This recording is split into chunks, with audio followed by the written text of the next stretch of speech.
Hello and welcome to another episode of Talk of the Boat. I'm your host, Robert Yazbek with Team Yazbek at Coldwell Banker. Today we have the pleasure of introducing you to Joe Haines, the Director of Development for Perry Mansfield Performing Arts School and Camp, located here in Steamboat Springs. Joe joined the camp just after recently leaving his Executive Director position with Yampatika, another nonprofit here in Steamboat, where he was for almost 6 years. Joe has been in the nonprofit sector in one capacity or another for over 30 years. Yeah. Really impressive. Really happy to have you here. Thank you for your time and thanks for joining us. Hey, thanks for inviting me. I really appreciate the opportunity to talk about Perry Mansfield. Yep, absolutely. Perry Mansfield is a really neat thing in our community. A lot of people don't realize if they're not involved or haven't heard the story. So I can't wait to have you give us kind of some of the history and story and that kind of thing here, because it's a really neat thing. Yeah. But let's start with you. Tell us a little about your background and what brought you to Steamboat and how long have you been here? Sure, yeah. You know, I've been in Steamboat for about 6.5 years now. I came up for the Yampatika job. I'd actually driven through Steamboat a couple of years earlier for my wife and I. We did our anniversary trip to Dinosaur, and so we actually stayed in Craig, but I was like, Steamboat's a great place to be. Yeah. And so we came up for the Yampatika job, and I've been doing nonprofits for like 30 years now. Started out working in homeless shelters in Washington, D.C. Wow. I have run youth agencies. I've even gotten feral cats spayed and neutered. I've done a little bit of everything. That's broad spectrum. Pretty broad spectrum. This is my first nonprofit experience with a performing arts organization. Okay. I've done some performing arts while I've been up here in Steamboat. Yeah. With the Chief Theater, a little improv, a little cabaret, a few things like that. And at Perry Mansfield, it's an opportunity to merge my passion for the environment and the passion for performing arts, which was what Portia and Charlotte's original vision was, is having a camp where people are inspired, campers are inspired by the natural world around them. Right. And there isn't a much better place to do that than here, for sure. That's right. And it's gorgeous. I mean, it's set in Strawberry Park, which is kind of the jewel of Steamboat proper, if you will, and just incredible landscape and natural beauty around it. Yes, it's amazing. It's 10 minutes from downtown, but a world away. Right. It's you miss all the lights and the noise. I was out there last week when it got dark, and all I heard were cranes and frogs and hawks and other animals. It's an amazing space. Yeah, no question about it. So 30 years in the nonprofit sector, obviously you've got a lot of passion around that. Tell us about your passion and why you chose nonprofits as your profession for so long. Sure. I'm an old sociology major, and I got my undergraduate degree at this little Catholic school in Wisconsin, and realized the only thing I was really qualified for with a sociology degree was cocktail parties. That's the only thing. And so I went. Not a bad thing to be qualified for. No, not a bad thing. It doesn't pay a lot, but it definitely is entertainment value. And so I went to grad school out in Washington, D.C., and when I was an undergrad, actually, I took a class on homelessness that was co-taught by a sociology professor and a religious studies professor. And that kind of got my passion about homelessness and nonprofits in general. And I've kind of been on that path ever since, whether it was homelessness in D.C. or youth services in Illinois. I like having impact in making a difference in people's lives, and Perry Mansfield is the latest and maybe last stop in that opportunity, for sure. That's neat. That's neat that you've gotten to marry your passion for theater and nonprofits and helping people into one position. Yeah, absolutely. It makes it a lot easier to talk about Perry Mansfield with that performing arts background. No question, no question. So how did that, what attracted you to Perry Mansfield, and how did that opportunity come about? I will fully blame Lisa Popovich with Main Street Steamboat. We've had her on the show, actually. She was awesome. she was knew I was looking for a new challenge, a new opportunity, and reached out and we started the conversation. And then I had a conversation with Rob Schwartz, the board president, and Tony Quick, the executive director, and it moved into an opportunity to take a new challenge. And with Perry Mansfield, it's a great place where there's lots of bones in place, and it just needs a little push and a little person to start putting it together. And I'm that person. That's awesome. Good segue into Perry Mansfield, right? Give us. I know you're fairly new there, but you're familiar with it, obviously more than most. So give us the history and the story behind Perry Mansfield. Sure. So Perry Mansfield was started by these two women, Portia Mansfield and Charlotte Perry, who went to college together out in New England. Okay. And Portia was the dancer and Charlotte was the theater person. And they both had family in the Midwest. And actually about 5 years before they started camp, I believe it was Portia's dad, took them on a bear hunting trip. Wow. And so this is 1910. You don't really expect women to be, out on bear hunting trips, and it was up here in this area. Wow. And they got excited and really were very inspired about the whole Mountain West area. Mm-hmm. And so in 1913, after graduating from college and being told either it succeeds or you're disowned, started the camp outside of Boulder, up in Eldora Mountain area.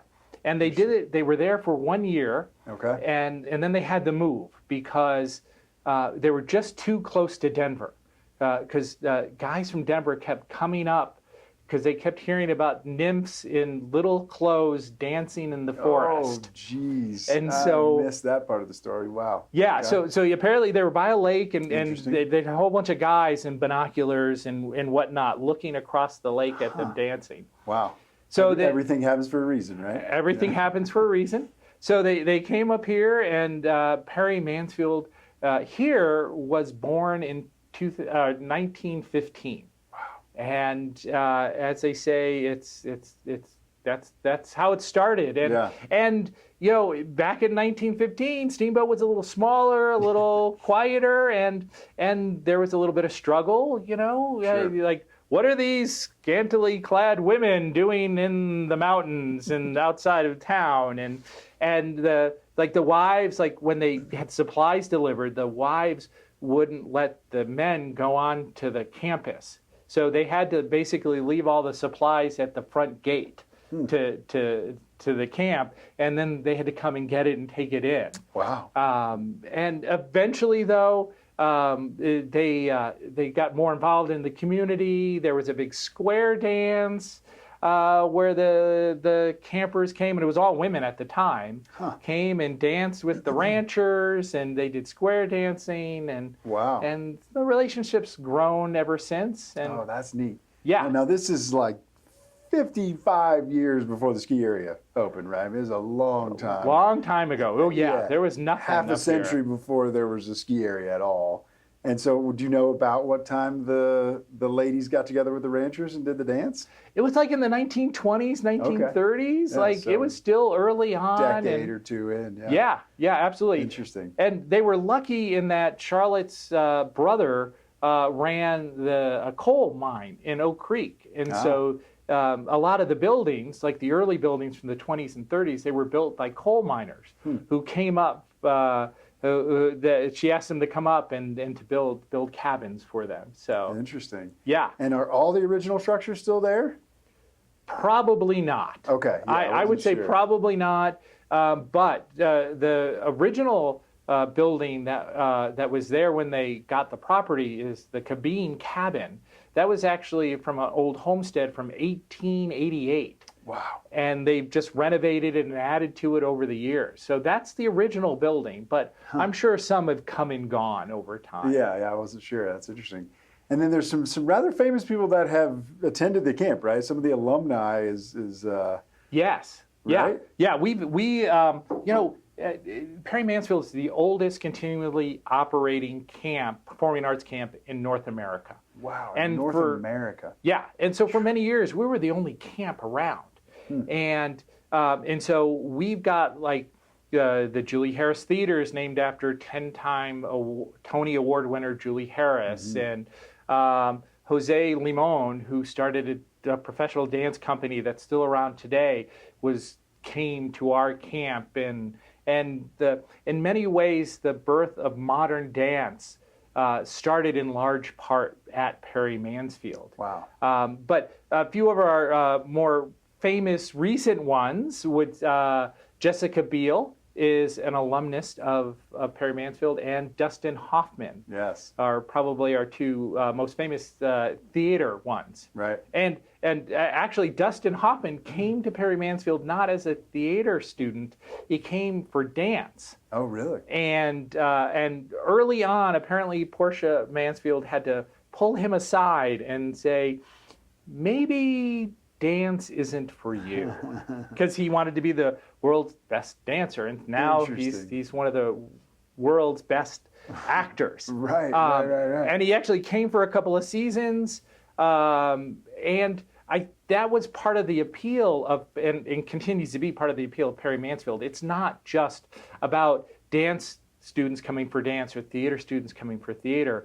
It's they believed in the holistic approach. So if you came for dance, you still had to take theater classes, and you took creative writing, and you took art and equestrian classes. We have an equestrian day program now, and that's been around from the beginning because they wanted the exposure to all of it.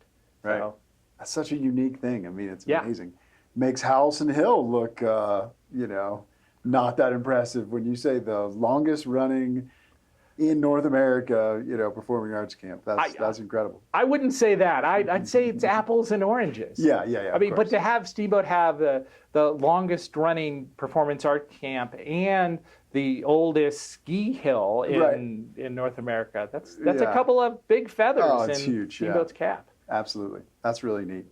Well, I love the story, the history and everything. So now you're stepping in, 120 years later, or whatever it is. What are you most excited about for your next chapter in your position? Well, part of what appealed to me at Perry Mansfield was where we're going. We're 10 years into our second century of existence. We've got the camp. We're doing some big renovations to the Julie Harris Theater, built in 1957. And we're converting it from just a summer facility to a year-round facility. Wow. We're also in the process of merging with the Friends of the Yampa Valley Arts Association, the old Friends of the Chief Theater folks. Okay. Because we found this great partnership, this great opportunity that, for us being a national performing arts camp, because international, we get students from all over the world coming to our camp. Right. With the Friends group, we found a really great way to reconnect with the local community, which we've lost a little bit over the years. It's a challenge. Sure. Steamboat kids don't want to go to resident camp in Steamboat. Yeah, right? exactly. What's the allure there? Yeah. And so this is an opportunity to help with sort of a feeder system for our existing camp, but also expose kids to the international students, the national teachers and instructors, and frankly, Friends of the Yampa Valley Arts, they've got some really great high-quality programs, whether it's dance or it's musical theater. We're talking to them, and they're talking about doing a songwriting camp.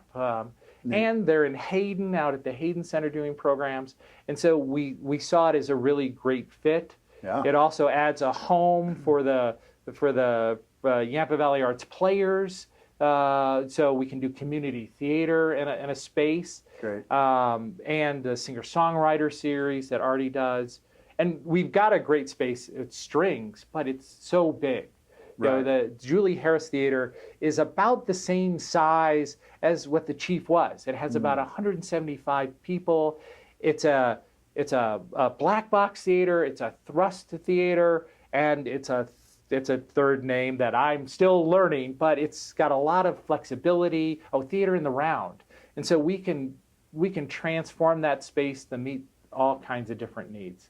That's awesome. Yeah. Educate us a little bit on the black box and the thrust and the round. Sure. So black box theaters are often very much as they're described. They're a black space that's for smaller audiences, and where the audience is often, as close as like 10 or 15 feet from the stage.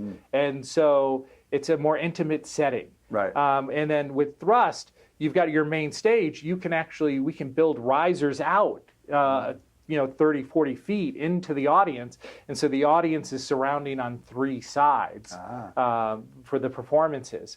And then lastly, the theater in the round, we can put audiences up on the stage, behind the actors, and have a full experience. The other neat thing about the Julie Harris is that in the backstage areas, there's a couple of large barn doors, 10 feet high, 20 feet wide.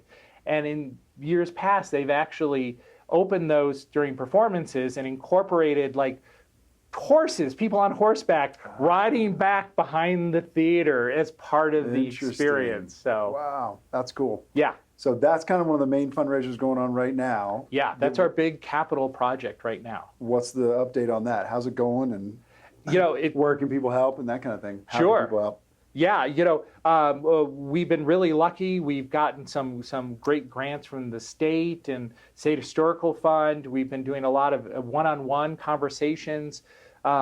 We've redone the lighting. We've reinforced the roof. It's a Frank Lloyd Wright designed space. A student of his who was an alumnus designed the space. Interesting. And so it's called Prairie Style, which is great in the prairie, but when you get 50, 60, 70 inches of snow, the flat roof doesn't really work well. Right. So we're reinforcing the roof. We're updating the lighting. We're incorporating a lot of the old stuff that was at the Chief Theater in terms of lights and stuff, and we're using their technical equipment. Neat. And so this spring we're doing that. We're going to take a break for summer camp because they're in there every day. And then this fall, we're going to replace the roof. We're going to add a heating system. So we're going to work on the windows, update a lot of the inside, the electrical, the sound system, make it real state-of-the-art. Great. So it can be that year-round performance space, whether it's theater, or musical venue, musical acts, whatever. Dance. Yeah, it's going to be exciting. That's really neat. Yeah, it was sad to see the Chief go, obviously. That was getting to be a good venue. So to replace that is awesome. So do you have a projected time frame as to when you'd start to, incorporate community events there? Our goal is to have it be ready for acts by January 2023. Okay. So, we'll be able to do stuff in the fall for a little bit. And we'll start talking about that with the Friends group because our plan is to merge with the Friends or have them be a part of Perry Mansfield by January of 2023 also. Okay. And so it's all kind of coming together. That's great. That way. That's awesome to use something that's a part of history and that's already established and a resource that we already have and revitalize something like that, turn it into something state of the art is fun. That's a neat concept in my mind. Yes, and while still honoring and protecting the historical nature of the building. Right. the camp itself. And the camp, the camp. Perry Mansfield at its core is a performance arts camp. And we're not going to lose that. Right. But how can we add to that and enhance everything that Portia and Charlotte's vision was about, and inspiration from nature for performance arts? That's really neat. Yeah. Very cool. So how about the upcoming summer season? What do you guys have in store for the camp this year? We've got a full schedule. We're really excited. And I think people sometimes forget, they think summer camp, but our kids, and we have kids from middle school through college coming to camp, part of what they're doing is putting shows on and preparing for shows and performing. And on the theater side, we're doing a version of Newsies Junior, so a shortened version designed for middle school kids. Nice. We're also doing Addams Family, a smaller version of that, The Addams Family, which is on Broadway. And then we're really excited because there's a play that's pretty new called The Louder We Get. And it's actually based on a true story out of Canada, where a young man who was at a Catholic high school, he wanted to, and he was gay, or still is gay, he wanted to bring his partner to prom. And the church said, no, you can't do that. And so we actually took the church to court to get his, so he could take his partner to prom. And so there's a whole play musical based on that. So we're really excited about that because that's pretty new. It hasn't been out a long time, and so we had to get special permission to perform that at Perry Mansfield. And we may even have like some of the original producers who helped bring that to fruition there. And then of course we've also got our dance shows that'll be happening throughout. We bring in a couple of different professional dance theaters, one at the beginning of the season and one at the end of the season, to work with our college kids, our professional, pre-professional kids. Okay. And so they'll do some shows there.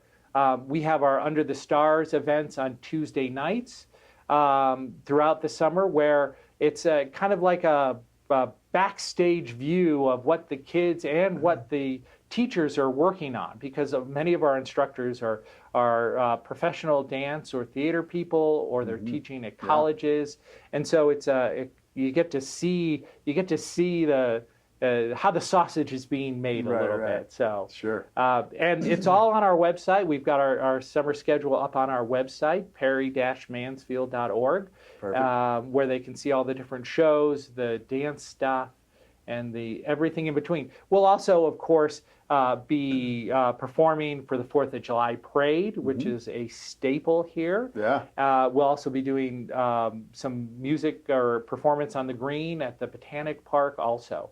So it's a full season for us. That's a packed schedule. That's incredible. Yeah, excellent. Absolutely. I'm looking forward to catching some of that. And we were just out at Perry Mansfield at the Pavilion for Impact 100. Yes. Not long ago. So I try to get out there a little bit here and there, but that's great. And but I think that's the other thing I'm excited about with Perry Mansfield is that we work in partnership. So whether it's with the Community Foundation and trying to host some of their fundraising events, Rocky Mountain Youth Corps, their 6th grade science school, that's out during the month of September at Perry Mansfield. And so we've had kids stay on campus. We have the teachers stay on campus. We have this summer the Tibetan monks that are coming to town and doing stuff at Strings and at the library. They're staying at Perry Mansfield. Wow. So I'm so excited about that. Yeah. We do weddings out there. We've got a full schedule of weddings booked. We can also, some of our cabins you can rent in the winter season. So if people they're coming for skiing and looking for a rustic setting, I will be very honest. It's a rustic setting. It's a great place to be, because then when you're staying out there, you can walk the trails and whatnot. Sure. So that'd be a neat spot to stay. We've got sandhill cranes out there. We've got moose. We've got bear. Sure. You want to avoid the bear for sure, and the moose. But it's a great space. That's awesome, and all that's on the website. Yes, a lot of it's on the website, for sure. Yeah, okay. Excellent. So, part of the idea is that Perry Mansfield has led the way, right, for the arts in general in Steamboat for over 100 years. Yes. So what do you see as the most important, pieces to continue to lead the way for the next 100 years? I'm excited about Perry Mansfield and our partnerships and being a leader physically, but also, with the Julie Harris Theater, because we'll be able to have the opera out there, or the symphony out there, or picnic theater performing out there. And I think, and with the partnership that we're forming with the Friends of Yampa Valley Arts, we'll have classes out there year round. That's huge. And I think that's where we're going to be able to blossom again. Right. I think like a lot of nonprofits, you have ups and downs, and COVID has definitely been a challenge for a couple of years. Yep. But we've got some great board leadership, some great staff leadership, and we're thinking about the present, but we're really thinking about the future and what's possible. That's so neat. I mean, it's already such an amazing thing, but to integrate more into the community and see that there's so much more potential too is fascinating. Yeah, and in many ways, stuff we've done in the past. I think sometimes we forget about the engagement, whether it was 80 years ago and we're doing square dances with the ranchers, and we didn't just we went out to the ranches. They weren't like, ranchers come to us. We were like, let's go out to the ranches and partner with the ranchers. So I think that's the excitement. And for the local community, it's get involved with us. Look for those opportunities. We're going to be more engaged. I'm doing a community update today, which is probably we haven't done in years. I hope to have those quarterly so that it's an opportunity for the community to come and hear what's happening, ask questions, come out to our performances this summer and see what's happening. And I think when people start doing that, they'll be like, oh yeah, that's what Perry Mansfield's about. And I want to get involved, whether it's helping with United Way Day of Caring, where we had 55 volunteers out today, or it's people donating their time, or even making a financial donation. Like any nonprofit, we need money. And absolutely. That's just the way it is. Yeah, no question. So who do people get involved with or get in contact with to get involved, aside from going to the website and attending the shows and, come checking it out? But people that want to get involved and donate time, who should they contact? They want to contact me. Okay. I'm the Director of Development. And if you go on our website, on our donate page, there's information about ways to get involved.